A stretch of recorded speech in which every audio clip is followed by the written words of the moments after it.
सकाळी जयंत पाटील तर रात्री विशाल पाटील। पहा विट्यात नेमके काय घडलंय। विटा परिसरासह सांगली जिल्ह्यात प्रसिद्ध झालेला विट्याचा राजा गणेश मंडळ आरतीसाठी बाबर कुटुंबियांकडून विशेष अतिथी बोलावले जातात।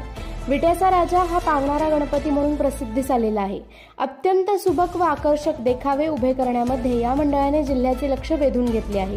या उत्सवामध्ये काल आरतीसाठी राष्ट्रवादी शरदचंद्र पवार पक्षाचे माजी प्रदेशाध्यक्ष जयंत पाटील हे सकाळी आले होते। त्यांच्या हस्ते सकाळी आरती करण्यात आली तर संध्याकाळी महाप्रसादाला प्रचंड गर्दी झाली होती। यावेळी आरतीसाठी जिल्ह्याचे खासदार विशालदादा पाटील हे आले होते। विशालदादा पाटील व जयंत पाटील साहेब यांनी विट्याचा राजाचा आशीर्वाद घेतला। पहा यावेळी खासदार विशाल पाटील काय म्हणत आहेत। खूप वर्षाचं मी ऐकतोय विट्याचा राजा। गेले 10-12 वर्ष ह्या ठिकाणी विट्यात अनिल भाऊंनी सुरुवात केली आणि अनिल भाऊंच्या पश्चात आज अमोलदादा असतील, सुहास भाई असतील, नंतर पूर्ण कुटुंब त्यांचा हा विस्तारित परिवार कार्यकर्ते सगळ्यांनी मिळून एक खूप चर्चित असलेलं एक मंडळ ह्या ठिकाणी उभं केलेलं आहे। आणि खूप इच्छा होती माझी ह्या ठिकाणी यायची। मागच्या वर्षी मला येणं जमलं नाही, पण ह्या वर्षी आल्यावर अगदी डोळ्याचे पाटे फिटण्याइतपत समाधान ह्या ठिकाणी आल्यावर झालेलं आहे। जी वैयक्तिक लक्ष देऊन उभारलेली ही वास्तू आहे।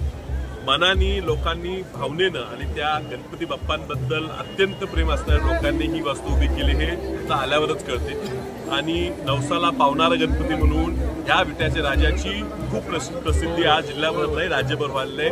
आता ह्या ठिकाणी बरेच माझ्या मतदारसंघातल्या इतर भागातली लोकही ह्या ठिकाणी भेटली, इतर जिल्ह्यातली लोकही भेटली। ही प्रसिद्धी वाढत चाललेली आहे आणि म्हणून ह्या सगळ्यांना मी खूप खूप शुभेच्छा देतो आणि गणपतीच्या मी प्रार्थना करतो की आम्हाला सगळ्यांना सुखी आरोग्य ठेवू आणि संकटापासून दूर वाचवून, पुराच्या संकटापासून गणपती तुम्ही आम्हाला वाचूनच येणाऱ्या सर्वात सगळं वाचवा आणि आम्हाला आशीर्वाद द्या हीच ईश्वरचरणी प्रार्थना।